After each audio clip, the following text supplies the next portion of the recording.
ஒரு நண்பர் அவர்கிட்ட பேசிக்கிட்டு இருந்தேன். மனித உறவுகள் பற்றி அவர் சொல்லிகிட்டு இருந்தார். அமெரிக்காவில் தந்தை மகன் உறவு எப்படி இருக்குது அப்படிங்கிறத விளக்கிறதுக்கு அவர் ஒரு கதையை சொன்னார். ஒரு அப்பா பகல் பூராவும் அலுவலகத்தில் வேலை, ஓடி ஆடி உழைச்சிக்கிட்டு களைச்சி போய் ராத்திரி 10 மணிக்கு மேலே வீடு திரும்பினான். வீட்டு வாசலில் அவரோட மகன் காத்துக்கிட்டு இருக்கிறான். இன்னமும் தூங்கலை. அப்பாவை வாசல்லையே தடுத்து நிறுத்தி, அப்பா உனக்கு சம்பளம் எவ்வளவு அப்படின்னு கேட்குறான். ஏற்கனவே ஆஃபீஸு பிரச்சனைகளால் அலுத்து போய் திரும்புகிற அப்பாவுக்கு கோவம் வந்துடுது.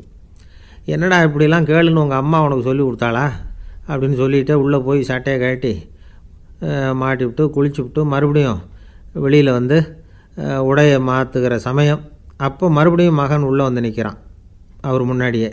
அப்பா உனக்கு எவ்வளவு சம்பளங்கிறான் மறுபடியும். அப்பாவுக்கு எரிச்சல் அதிகமாகிட்டுது. மணிக்கு $20 போதுமா அப்படின்னார். அப்படின்னா எனக்கு ஒரு $10 தர முடியுமான்னா மகன். இதுக்கு தான் என் சம்பளம் எவ்வளவுன்னு கேட்டியா? 2ஆம் வகுப்பு படிக்கிற உனக்கு எதுக்குடா $10 அப்படின்னு கத்திவிட்டு தொலைக்காட்சி பெட்டியின் முன்னாடி போய் உட்காந்துக்கிட்டு ஏதோ நிகழ்ச்சியை பார்க்க ஆரம்பிச்சிட்டார். கொஞ்ச நேரம் கழித்து மறுபடியும் மகன் வந்து நிற்கிறான். அப்பா ப்ளீஸ் எனக்கு ஒரு $10 கொடுக்க முடியுமா? மகனுடைய கண்களில் கண்ணீர். என்னடா அவன் கண்ணீரை காட்டி காரியம் சாதிக்கலாம்னு பார்க்குறியா? ஒரு காசு கூட கொடுக்க மாட்டான் போ அப்படின்னு விரட்டி விட்டான். மகன் கண்ணீரை தொடச்சிக்கிட்டே கண்ணை தொடச்சிக்கிட்டு பேசாமல் போய் படுத்துக்கிட்டானா. கொஞ்ச நேரம் ஆச்சு. அப்பாவோட கோபம் கொஞ்சம் கொஞ்சமாக குறைஞ்சிது. பிள்ளைகிட்ட கோபமாக கத்துனது தப்பு தாங்கிறது புரிஞ்சுது அவனுக்கு. எழுந்திரிச்சு போனான், படுக்கை இறக்கி போனான். மகனை பார்த்தான். அவன் தலையணையை கட்டி பிடிச்சிக்கிட்டு அழுதுகிட்டு இருக்கிறான். அவனை மெல்ல நெருங்கி அவங்ககிட்ட எதமாக பேசுகிறதுக்கு ஆரம்பித்தானான். எதுக்குடா உனக்கு $10 பள்ளிக்கூடத்தில் கேட்டாங்களா அப்படின்னு கேட்டானான். மகன் சொல்லியிருக்கான், இல்லை டாடி, உனக்கு 1 மணி நேரம் சம்பளம் $20ன்னு சொன்னேன். நீ ஏற்கனவே எனக்கு கொடுத்த பாக்கெட் மணி $10 என்கிட்ட இருக்குது. இப்போ நீ இன்னொரு $10 கொடுத்தீங்கன்னா அதையும் சேர்த்து $20 ஆகிடும். அந்த $20 நான் உனக்கு கொடுத்துருவேன்.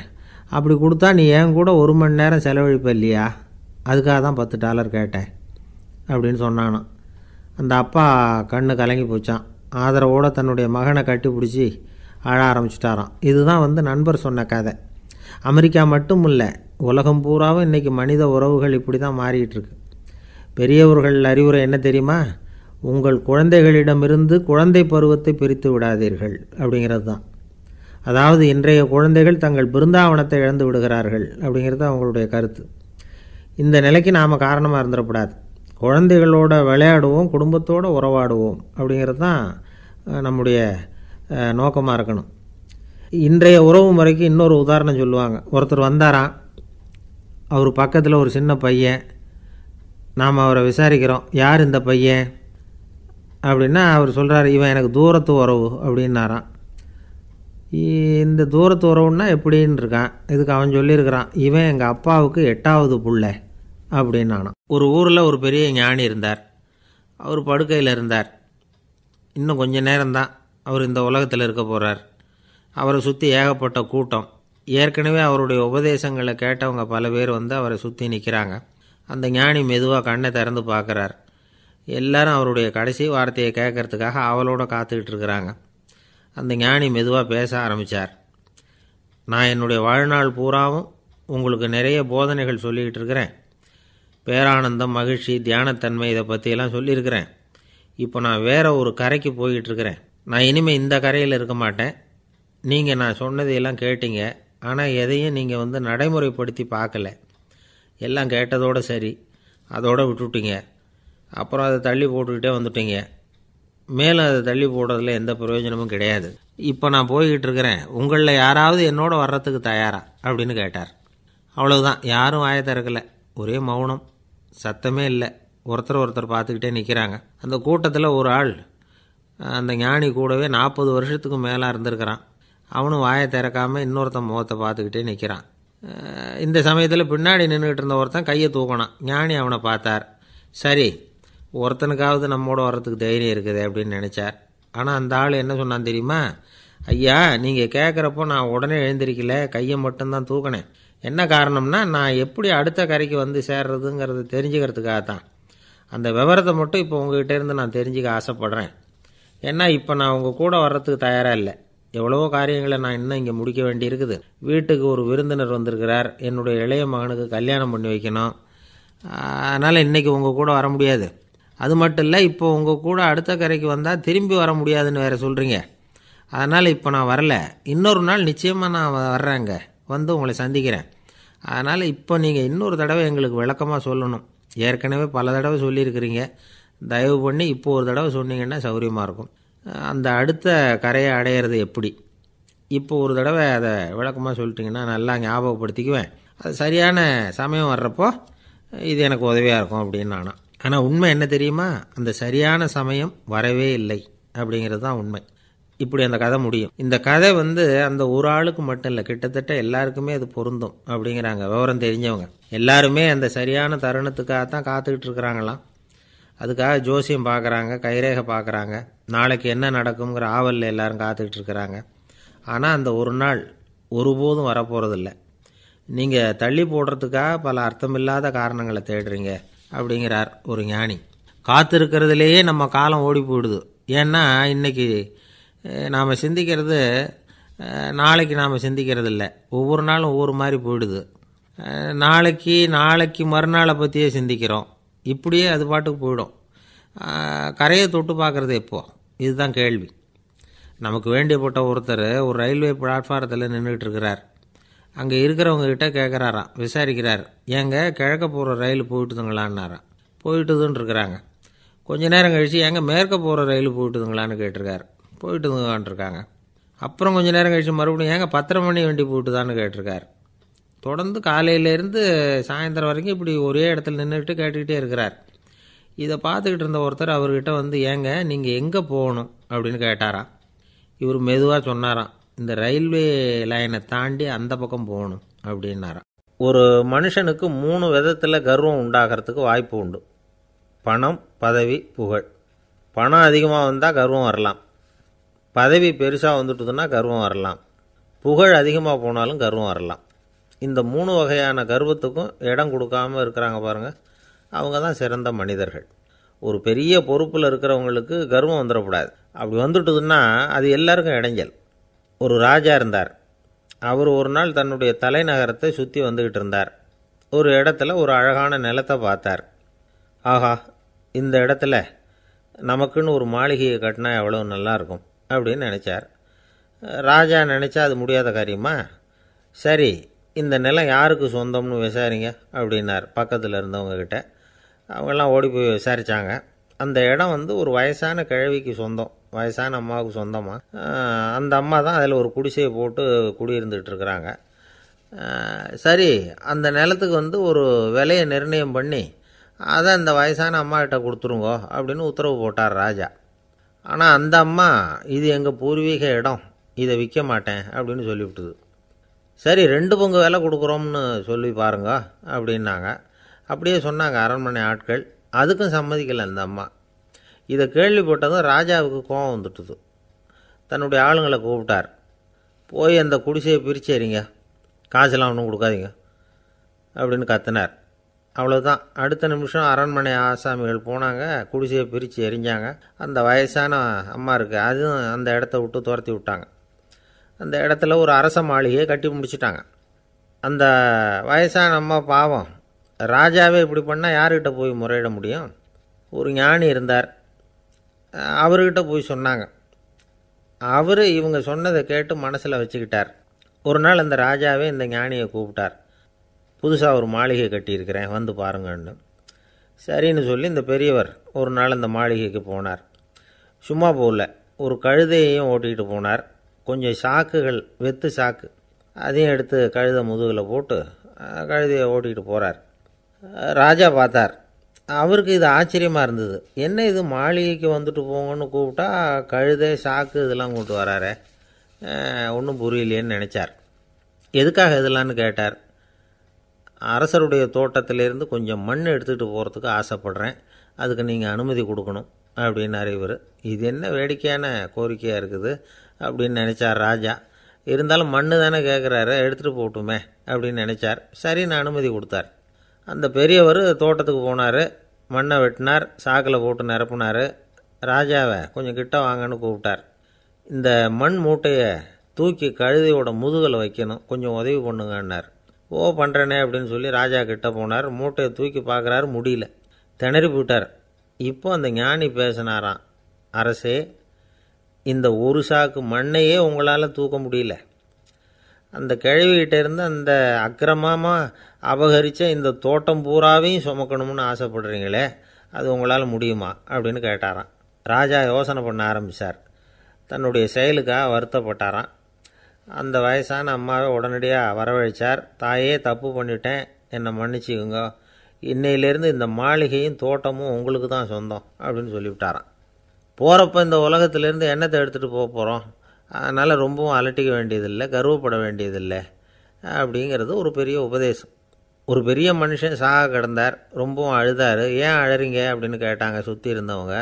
நான் சாகிறதுக்காக கவலைப்படலை, நான் நம்ம ஜனங்களுக்காக எவ்வளவோ காரியம்லாம் செஞ்சுக்கிட்டு வந்தேன், நான் செஞ்சுக்கிட்டு வந்த சேவையை இனிமேல் யார் செய்ய போகிறாங்க, அது யாரால் முடியும், அதை நினச்சி தான் அழறேன் அப்படின்னாராம். ஒருத்தர் முன்னாடி வந்தார். அதுக்காக நீங்கள் கவலைப்படாதீங்க, உங்கள் சேவையை தொடர்ந்து செய்கிறதுக்கு என்ன மாதிரி இளைஞர் பட்டாலும் தயாராக இருக்குது, இருந்தாலும் எங்கள் கவலை என்னென்னா அப்படின்னு இழுத்தார். என்ன சொல்லுங்கன்னு கேட்டார் அவர். நீங்கள் இது வரைக்கும் என்ன சேவை செஞ்சுக்கிட்டு வந்தீங்க, அதுதான் எங்களுக்கு இன்னமும் புரியாத புதிராக இருக்குது அப்படின்னாராம் அவர். இந்த காலத்து புள்ள ஒருத்தன் தன்னோட அப்பாவை பார்த்து சொன்னான், அப்பா, நான் உனக்கு உதவி செய்யலாம்னு நினைக்கிறேன், என்ன உதவி செய்யணும்னு சொல்லு அப்படின்னா. நீ சும்மா இருந்தால் அதுவே எனக்கு செய்கிற பெரிய உதவிடா அப்படின்னார் அப்பா. சும்மா இருக்கிறதும் ஒரு உதவி தான், அது மாதிரி மௌனமும் ஒரு சமூக சேவை தான் அப்படிங்கிறார் காஞ்சி பெரியவர். நமக்கு 5 புலன்கள் இருக்குது, மெய், வாய், கண், மூக்கு, செவி. இந்த 5லேயும் அதிகப்படியான வேலை எதுக்குன்னு நினைக்கிறீங்க? வாய்க்கு தான். ஏன்னா அதுக்கு 2 வேலை. இப்போ கண்ணுக்கு பார்க்குறது மட்டும்தான் வேலை, காதுக்கு கேட்குறது மட்டும்தான் வேலை, மூக்குக்கு வாசனை அறியறது தான் வேலை, உடம்புக்கு உணர்றது மட்டும்தான் வேலை. ஆனால் வாய் அப்படி இல்லை, அதுக்கு 2 வேலை, சாப்பிட்றதும் அதுதான், பேசுகிறதும் அதுதான். அதாவது வாய் ஒன்று தான் கர்மேந்திரியமாகவும் இருக்குது, ஞானேந்திரியமாகவும் இருக்குது அப்படின்னு சொல்லுவாங்க. சாப்பாட்டில் உட்காந்தா எந்தெந்த ஆகாரம் என்னென்ன ருசின்னு அறிவிக்கிற வேலையும் செய்யுது. சபையில் உட்காந்தா பாடுறது, பேசுறது, சிரிக்கிறது, இது மாதிரியான வேலையும் செய்யுது. இன்னொரு வித்தியாசம், கண்ணு, காது, மூக்கெல்லாம் ஸ்ட்ரெயின் பண்ணிக்கிட்டு வேலை செய்கிறதில்ல. ஒரு ரோஜா பூ பார்த்தா உடனே மூக்கு அப்படியும் இப்படியும் அசைய ஆரம்பிக்கிறதில்ல. ஒரு சங்கீதத்தை கேட்ட உடனே காது ஆட ஆரம்பிக்காது. ஆனால் வாய் அப்படி இல்லை, அது பேசினாலும் சரி சாப்பிட்டாலும் சரி அசைஞ்சு தான் ஆகணும். ஆக மற்றதை விட வாய்க்கு வேலை ஜாஸ்தின்னு தெரியுது. சாப்பிட்றது, பேசுறது அப்படின்னு 2 காரியம் அதுக்கு. இப்படி 2 காரியம் இருக்கிறதுனால அது 2ஐயும் பாதியாக குறைச்சிக்கணுங்கிறது கடவுள் அபிப்பிராயமாக இருக்கணும் அப்படிங்கிறார் காஞ்சி பெரியவர். ஆனால் இப்போ நாம் அப்படியே நடந்துக்கிறோம், அதுக்கு நேர்மாறாக நடந்துக்கிறோம். நாம் சாப்பிட்றதும் அதிகம், பேசுகிறதும் அதிகம், 2 வேலையையும் தேவைக்கு அதிகமாகவே செய்கிறோம். வாய் தான் ரொம்ப ஓவர் ஒர்க்குடு. அதுக்கு ஓய்வு கொடுத்தா உடம்பும் நல்லாயிருக்கும், உலகமும் நல்லாயிருக்கும். மௌன விரதம் இருக்கிறதெல்லாம் எதுக்காக நினைக்கிறீங்க? இதுக்காக தான். இந்த காலத்தில் மௌனமாக இருக்கிறவங்கெல்லாம் மகத்தான தொண்டு செய்கிறாங்க அப்படின்னு தான் சொல்லணும். சத்தம் அதிகமாக போய் தான் சவுண்டு பொல்யூஷன் வருது. அது மட்டும் இல்லை, மௌனமாக இருந்தால் சண்டை சச்சரவே வராது. மௌனம் கலக நாஸ்தி. ஆக இதுவும் ஒரு சமூக சேவை தான். நமக்கு தான் வாய் இருக்குதேங்கிறதுக்காக வசமாக சாப்பிட்றதும் தப்பு, வளவளன்னு பேசுகிறதும் தப்பு. ஒரு கருத்தை சொல்கிறதுக்கு ஒரே ஒரு சொல்லு போதும் அப்படின்னு இருக்கும்பொழுது 2 சொற்களை செலவு பண்ணாதே. எவ்வளவு சொன்னாலும் அதனால் ஒரு பயனும் விளையாது அப்படின்னு தெரிய வருமேயானால் அந்த ஒரு சொல்லையும் விரயம் பண்ணாதே அப்படிங்கிறார் ஒரு அறிஞர். எல்லா குணங்கள்லேயும் மௌனம்தான் சிறந்தது அப்படிங்கிறார் ஒருத்தர். மௌனமாக இருக்கிறது மூலமாக மற்றவர்கள் குறைகளை நம்மளால் தெரிஞ்சிக்க முடியும். அதே சமயத்தில் நம்மக்கிட்ட இருக்கிற குறைகளை மற்றவங்களுக்கு தெரியாமல் மறைச்சிக்கவும் முடியுங்கிறார் அவர். உண்மைதானே? ஒரு பெரிய மேடை பேச்சாளர், பொது வாழ்க்கையில் 25 வருஷ காலமாக ஈடுபட்டிருக்கிறவர். அவர் மனைவி ஒரு நாள் சொன்னாங்க, எங்கள் வீட்டுக்காரர் 25 வருஷ காலமாக பொது வாழ்வில் ஈடுபட்டிருந்தா கூட இந்த மாதம் 10ஆம் தேதியிலேருந்து தான் மக்களுக்கு சேவை செய்ய ஆரம்பிச்சிருக்கார் அப்படின்னு நாங்கள் ரொம்ப பெருமையாக. 10ஆம் தேதிக்கு அப்படி என்ன விசேஷம் அப்படின்னு கேட்டோம். அன்னையிலேருந்து தான் அவர் மேடையில் பேசுகிறத நிறுத்தினார் அப்படின்னாங்க அந்த அம்மா. ஒரு நண்பர் அவசரமாக என்கிட்ட ஓடி வந்தார். அப்புறம் சொன்னார், என்னால் நம்பவே முடியல சார், என் பையனா இப்படி அப்படின்னு சொல்லி ஆச்சரியப்பட்டார். உங்கள் பையன் அப்படி என்ன தான் செஞ்சுட்டான் அப்படின்னு கேட்டேன். என்னால் முடியாத ஒரு காரியத்தை அவன் செஞ்சுட்டான் சார் அப்படின்னார். அது என்னன்னு தான் சொல்லுங்களேன். என்ன 5வது வகுப்பில் அவன் ஒரே தடவையில் தேறிட்டான் சார், அதாவது ஒரே அட்டம்ப்டில் பாஸ் ஆகிருக்கான் அப்படின்னார் மூச்சு வாங்க. கஷ்டப்பட்டு பரீட்சை எழுதுனது அவன், இவருக்கு ஏன் மூச்சு வாங்குது? நம்மால் செய்ய முடியாத ஒரு காரியத்தை இன்னொருத்தர் செய்யும் பொழுது அது நமக்கு ஆச்சரியமாக இருக்குது. சர்க்கஸ் பார்க்குறோம், ஒருத்தர் அந்த இடத்துல தொங்குறார், அது நமக்கு ஆச்சரியம். ஏன்னா அது நம்மால் முடியாத காரியம். நம்மால் முடியாத ஒன்றை அடுத்தவர் எளிதாக செய்யும் பொழுது நாம் மருள்வது இயற்கை. இதை தான் தொல்காப்பியம் மருட்கை அப்படின்னு சொல்லுது. இந்த வியப்பு இருக்குதே, இது 4 வகையில் ஏற்படுறதாக தொல்காப்பியம் சொல்லுது. அது என்ன 4 வகை? முதல் வகை எப்படின்னா புதுமையான அரிய செயல்களை செய்கிறது. 2வது வகை என்னென்னா பெரும் செயல்களை செய்கிறது.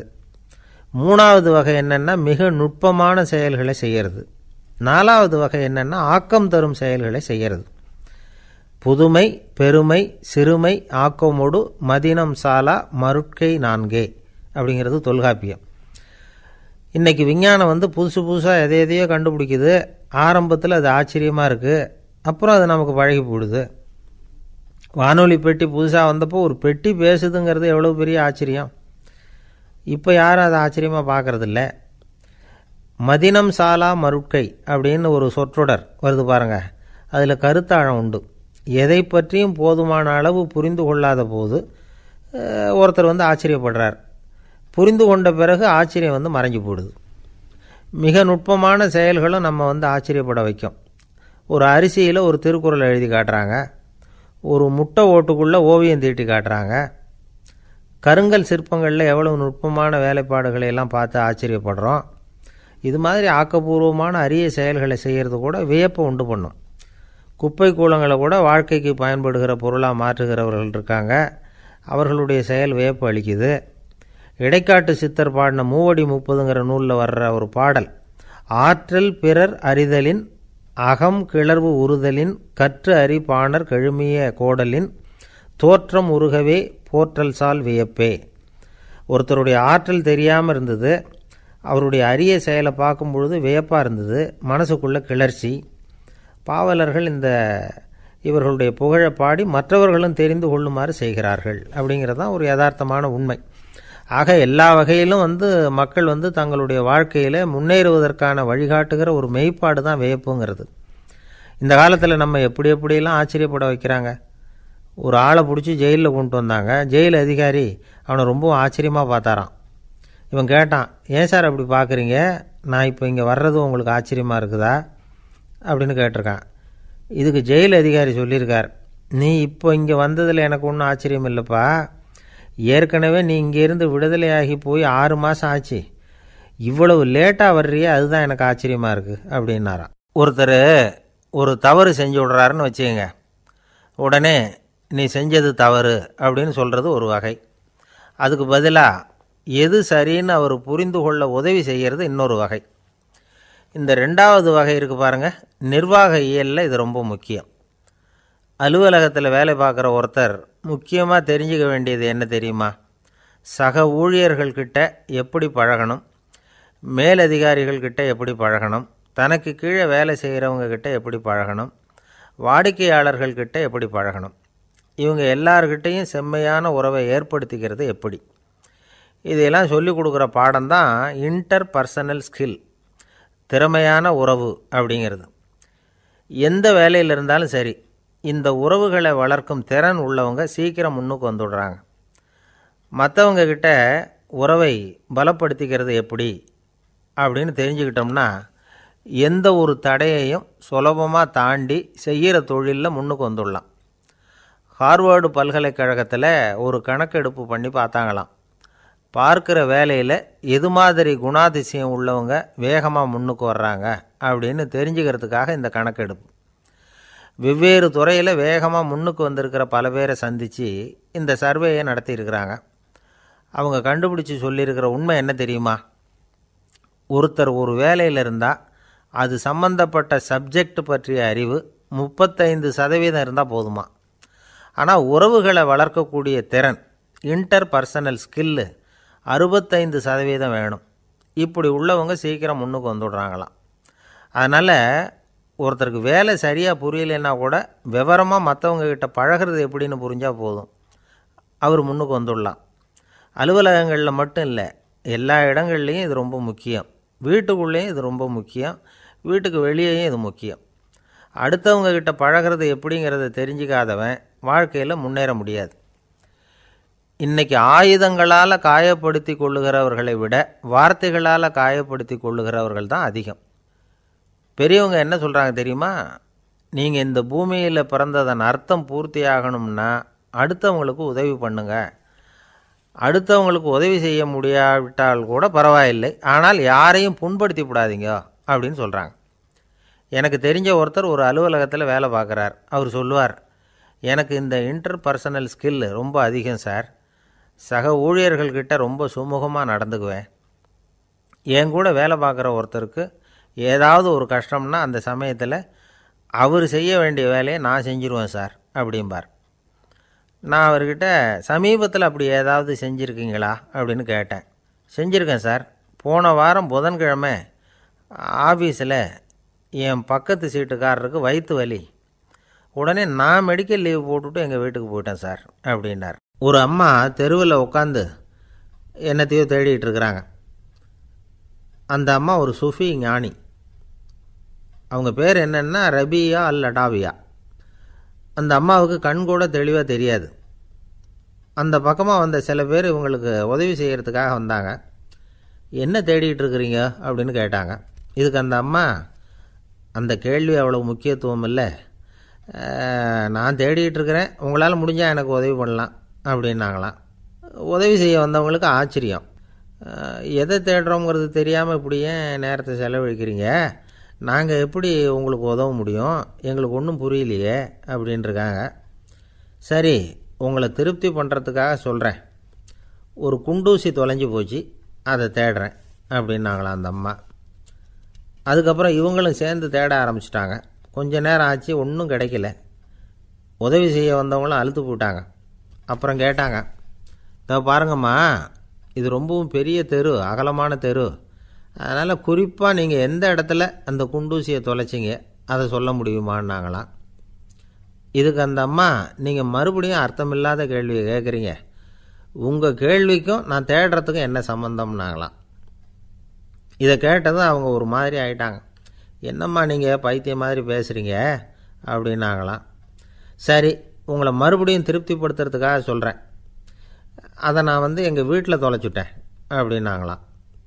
அப்புறம் எதுக்காக இங்கே வந்து தேடிட்டுருக்குறீங்க அப்படின்னு கேட்டிருக்காங்க. ஏன்னா இங்கே தான் வெளிச்சம் அதிகமாக இருக்குது, அங்கே வீட்டுக்குள்ளே இருட்டாக இருக்குது, அதனால் இங்கே வந்து தேடுறேன். வெளிச்சம் உள்ள இடத்துல தானே தேட முடியும் அப்படின்னாங்களாம் அந்த ஞானி. இந்த கதைக்கு என்ன அர்த்தங்கிறத பெரியவங்க சொல்கிறாங்க. அதாவது இந்த தேடுதல்ங்கிறது ஒரு வியாதி.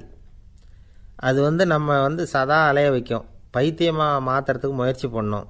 ஒரு காலம் அது நிறைவு அடையவே அடையாது. வாழ்வுங்கிறது ஒரு புரிந்து கொள்ள முடியாத சதா இயங்கி கொண்டிருக்கிற ஒரு செயல்.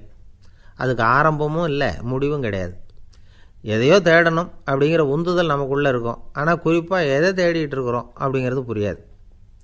அப்படி ஏதாவது ஒன்றை தேடி அடைஞ்சிட்றோம்னு வச்சுக்கோங்க, உடனே ஒரு அதிருப்தி வந்துடும். அதனால் வாழ்க்கைங்கிறது சலிப்பு நிறைந்தது அப்படிங்கிற எண்ணத்தை உண்டாக்கிக்கிறோம். ஒன்று அடைஞ்சதுக்கு அப்புறம் இன்னொன்று தேட ஆரம்பிச்சிருவோம். ஆக இந்த தேடல்ங்கிறது நாம் ஒன்று அடைஞ்சாலும் அடையாவிட்டாலும் தொடர்ந்து நடந்துக்கிட்டு தான் இருக்கும். இதுக்கு முடிவே கிடையாது. இந்த உண்மையை நாம் நல்லா புரிஞ்சுக்கணும் அப்படிங்கிறது பெரியவங்களுடைய கருத்து. ஏழையும் தேடுறான், பணக்காரனும் தேடுறான், நோயாளியும் தேடுறான், நோய் இல்லாதவனும் தேடுறான், அதிகாரம் உள்ளவனும் தேடுறான், அதிகாரம் இல்லாதவனும் தேடுறான், முட்டாளும் தேடுறான், அறிவாளியும் தேடுறான். ஆனால் யாரும் இதை தான் தேடி சாதிக்க போகிறோம், இதுதான் முடிவு அப்படின்னு திட்டவட்டமாக சொன்னதில்லை. ஒன்று அடைஞ்சதும் இன்னொன்று தேட ஆரம்பிச்சிடுறாங்க, அவ்வளோதான். அதாவது உங்களின் தேடுபவர் உங்கள் உள்ளேதான் இருக்கிறார், அவரை தேடி கண்டுபிடியுங்கள். இதுதான் ஞானிகள் நமக்கு சொல்லுகிற ஒரு ஆலோசனை. நம்மால் ஒருத்தன் ஜெயிலில் இருந்தான். இன்னொரு கைதி அவனை பார்த்து கேட்டான், ஏன்பா உன்னை பார்க்குறதுக்கு வெளியிலேருந்து யாருமே இங்கே வர்றது இல்லையே, உனக்கு சொந்தக்காரங்களே கிடையாதா அப்படின்னு கேட்டானா. ஏன் இல்லை, எனக்கு சொந்தக்காரங்க நிறைய பேர் உண்டு, அவங்க என்னை பார்க்க வராததுக்கு காரணம் வேற அப்படின்ட்டுருக்கான் இவன். என்ன காரணம்னு கேட்டான் அவன். அதுக்கு இவன் சொன்னானா, அதுக்கு என்ன காரணம்னா அவங்க எல்லாரும் இங்கே உள்ளேயே இருக்கிறாங்க அப்படின்னானா. ஒரு சீன தேசத்து அரசர் இருந்தார். அவருக்கு வயசாயிட்டுது. அவருக்கு அடுத்தபடியாக அவருடைய புள்ள பட்டத்துக்கு வரணும், ஆட்சி பொறுப்பை ஏற்றுக்கணும். ஒரு நல்ல தலைவனுக்கு இருக்க வேண்டிய பண்புகள்லாம் தன்னுடைய மகனுக்கு இருக்கணும்னு விரும்பினார் அந்த அரசர். அதனால் இளவரசனை பக்கத்தில் இருந்த ஒரு குரு கிட்ட அனுப்புனார். இளவரசன் அவர்கிட்ட போய் சேர்ந்தான். அந்த குரு என்ன பண்ணார் தெரியுமா, இவனை பார்த்து சொன்னார், இதை பாருப்பா, நீ என்ன பண்ணுற, இப்போவே பக்கத்தில் இருக்கிற காட்டுக்கு போ, நடு காட்டில் போய் ஒரு இடத்துல உட்காந்துக்கோ, அங்கே என்னென்ன சத்தம்லாம் உன் காதில் விழுதுன்னு கவனித்து கேளு, உன் காதில் விழுந்த ஓசைகள் என்னென்னங்கிறத என்கிட்ட வந்து சொல்லு, அதுதான் எனக்கு தெரியணும், உனக்கு வேலையும் அதுதான் அப்படின்னு சொல்லி அனுப்பி வச்சுட்டார். இளவரசன் காட்டுக்கு போனான். குரு சொன்னபடியே ஒரு இடத்துல உட்காந்து கவனித்து கேட்டான். அதுக்கப்புறம் குருக்கிட்ட திரும்பி வந்தான். என்னென்ன சத்தம்லாம் கேட்ட அப்படின்னு கேட்டார் குரு.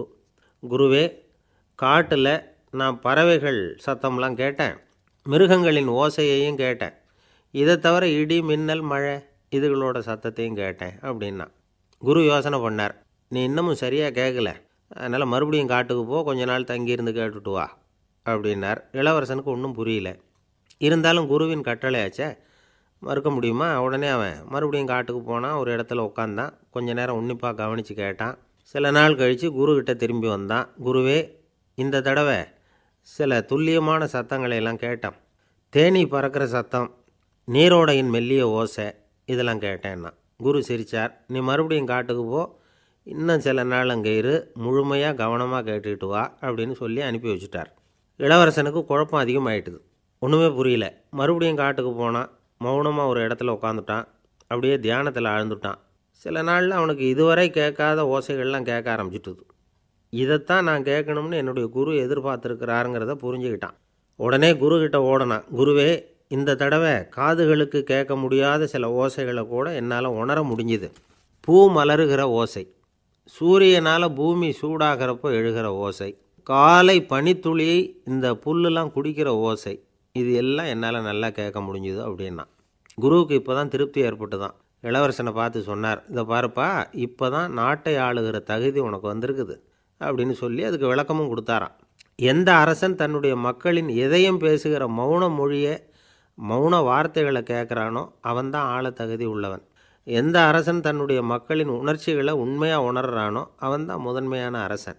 போலி வார்த்தைகளை மட்டும் கேட்டுட்டு பல மௌன ராகங்களை காதில் வாங்கிக்காதவன் அரசனே இல்லை. எந்த நாட்டில் எப்போ ஒரு அரசன் தன்னுடைய மக்களின் உணர்ச்சிகளை கேட்க மறுக்கிறானோ அன்னையிலேருந்தே அந்த நாடு அழிய தொடங்குது அப்படின்னு அர்த்தம்.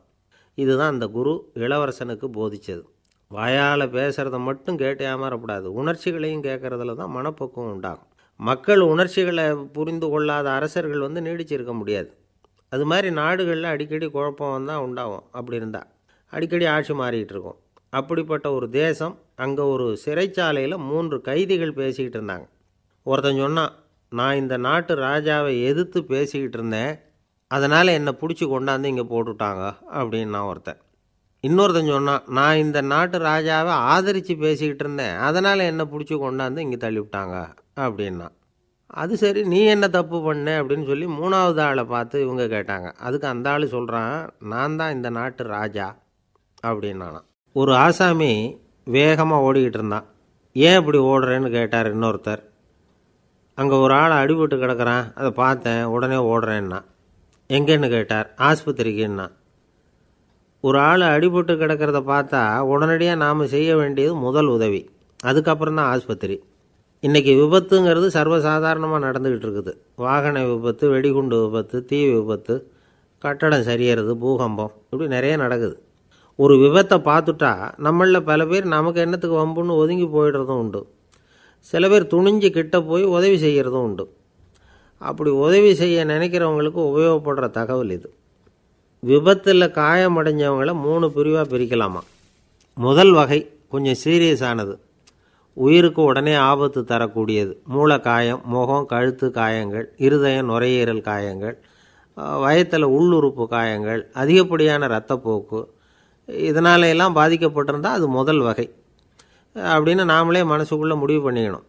இவங்களுக்கெல்லாம் உடனடியாக முதல் உதவி கொடுக்கணும். தாமதப்படுத்தாமல் ஆஸ்பத்திரிக்கு கொண்டுகிட்டு போயிடணும். இப்படி கொஞ்சம் எச்சரிக்கையாக நடந்துக்கிட்டால் அவங்களில் பல பேரை காப்பாற்றி போடலாம். ரெண்டாவது வகை எப்படின்னா, முதல் உதவி விரைவாக கிடைச்சா உயிர் பிழைக்கக்கூடிய மார்பு காயங்கள், கைகால் எலும்பு முறிவு, இடுப்பு முதுகெலும்பு காயம், சீரான இரத்த சேதம், இப்படிப்பட்டவங்களை ரெண்டாவது வகையாக பிரிக்கணும். ஆபத்தில்லாத சிராய்ப்புகள், சிறு காயங்கள், இரத்த உறைவுகள், இதனால் பாதிக்கப்படுறவங்க மூணாவது வகை.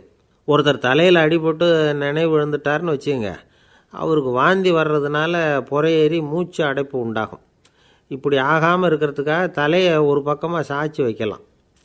நாடி துடிப்பையும் இதய துடிப்பையும் தொட்டு பார்க்கணும்.